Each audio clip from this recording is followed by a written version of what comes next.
Hello everyone. Just in time for Easter, we're going to make some homemade macaroni and cheese. So I have 4 tablespoons of cornstarch dissolving in 2 cups of water here. Milk. In 2 cups of milk. And then in the pot I have another 2 cups of milk along with 4 tablespoons of butter heating up. And that's it so far. So what we want to do is dissolve the cornstarch into cold liquid first. So that's why I have them separate. So we're going to add ground mustard, 1 teaspoon.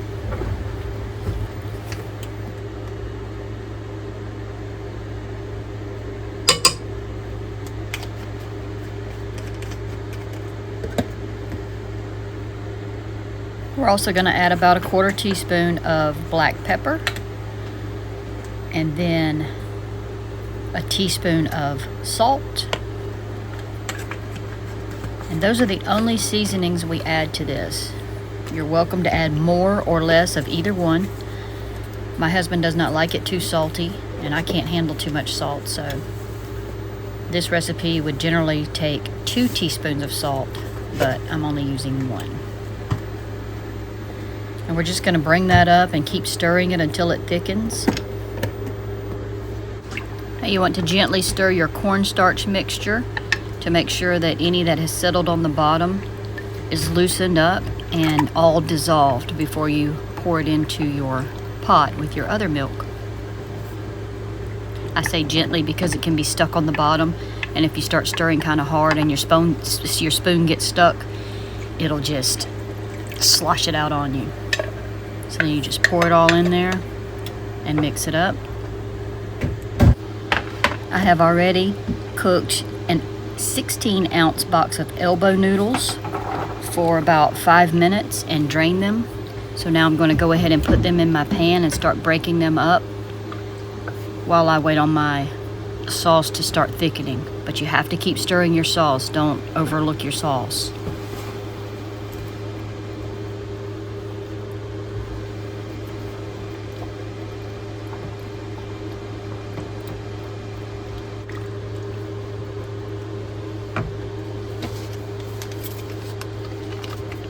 I will be using a 16-ounce block of cheddar cheese. So a good ratio to remember is 16 ounces of noodles to 16 ounces of cheese. If you get the 8-ounce box of noodles, you'll be using an 8-ounce block of cheese. So what I'm going to do is grate half of it for the sauce, and then the other half will be grated and go on the top.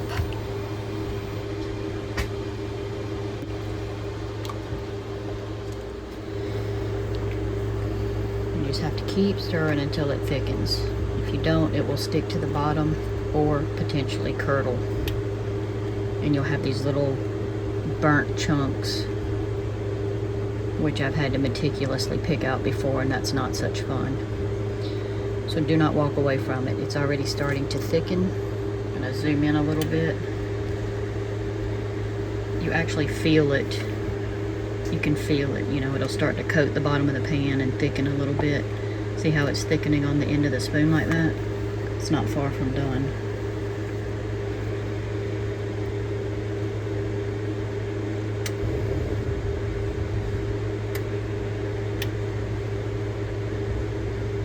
You can essentially eat it like this, or you can bake it.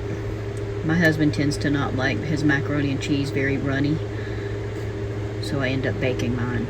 I also use less milk than the recipe calls for because of that same reason.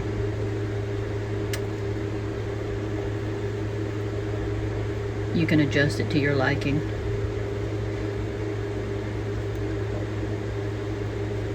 But because I don't use egg, you can eat it right away. So if you wanted to make a stovetop macaroni and cheese, this is exactly how you would do it. You would just probably use less milk, and adjust the portions if you wanted it as a side dish. See how we have, see that right there? You'll get a bunch of those if you don't continuously stir.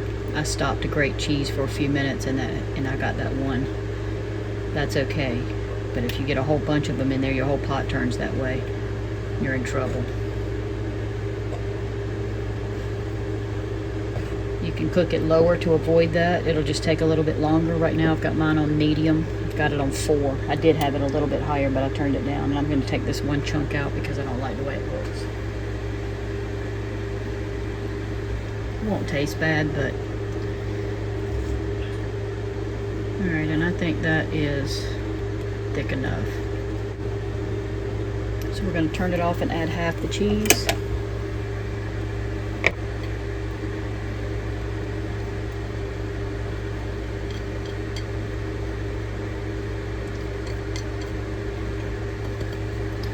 I'm going to stir that in.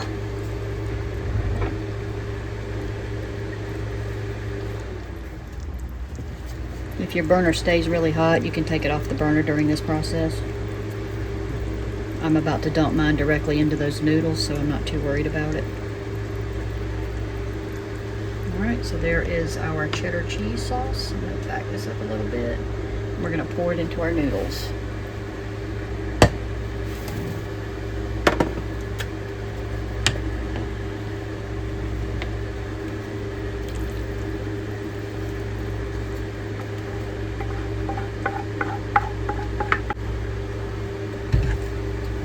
Gently stir this around, because if your noodles have clumped up, if you just start stirring hard, you might just slop a whole pile over the side, which I have done.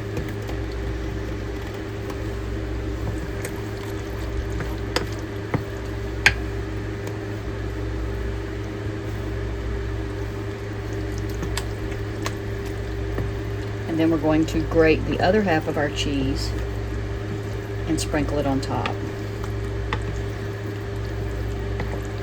See, it's still pretty runny, but as it sits and that sauce soaks into those noodles, it won't be nearly as runny. Because I'm not quite ready to bake mine yet, I'm going to let it sit here for probably at least 30 minutes.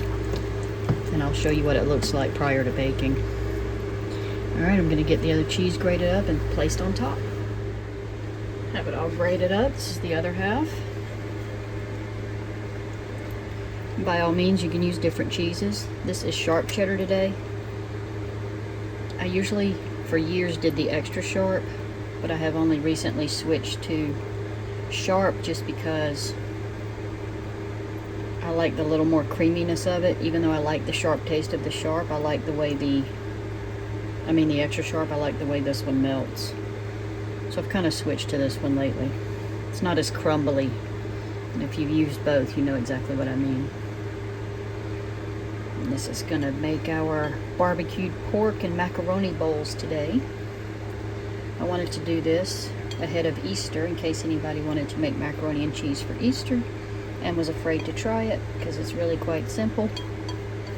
This is the cooking method of your sauce. There is a method you can use with raw egg that does not require cooking first.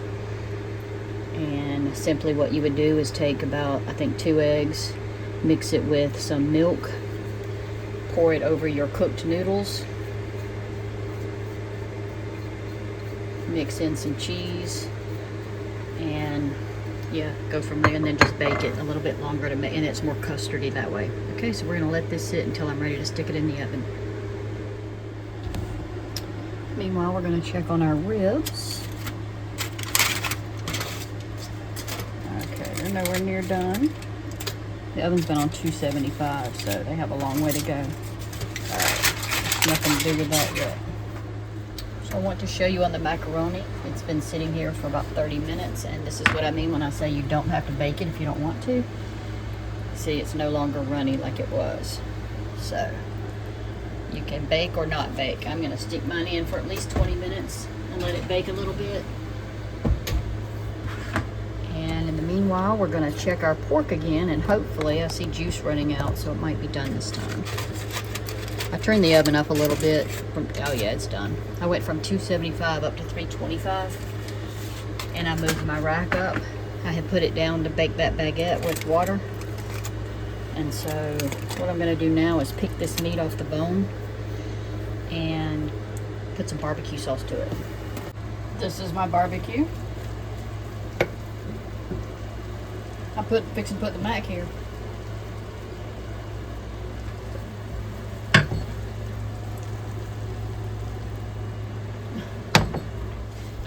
All right, let's get our mac. Our barbecue is charring. I usually like to let this sit about 10 minutes for all the butter and oil and stuff to soak in, but I don't think my husband's gonna let that happen. So,